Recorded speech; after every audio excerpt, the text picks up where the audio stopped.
Ladies and gentlemen, kila mwanasiasa ako na bedroom yake.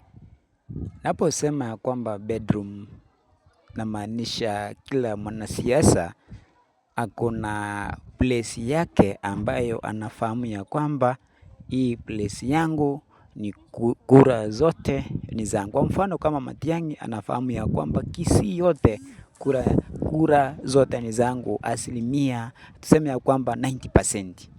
Ukienda kwa Sifuna anasema ya kwamba Waluhya hizo ni kura zangu. Ukienda kwa Wakikuyu, Gachagua anasema ya kwamba ni kura zake. Na ukienda kwa Wakale unapata ya kwamba Ruto anasema ya kwamba hizo ni kura zake. Shida imetokea hapa.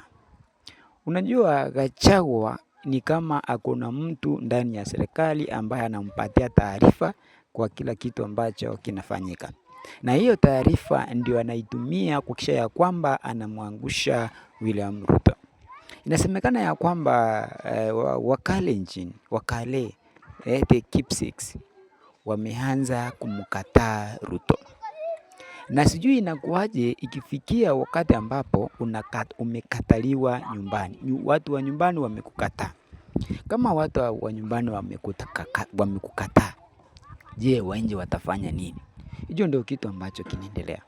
Na kile ambacho kinafanya watu wengi wameanza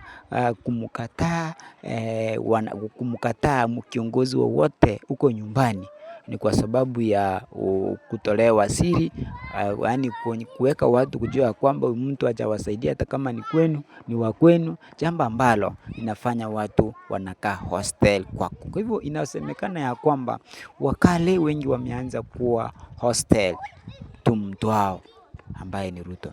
Kitu ambacho kitakuja kuwa ni hatari sana kwa sababu unajua kama huwezi kubalika nyumbani inakaa ngumu sana. Ila kwa upande mwingine, Edwin Sifuna amehangaishwa sana. Edwin Sifuna amehangaishwa sana. Unapata ya kwamba kila simu ambayo wanaenda kufanya kampeni, unapata ya kwamba kunatokea furugu. Uliona kile ambacho kilifanyika Nyakach.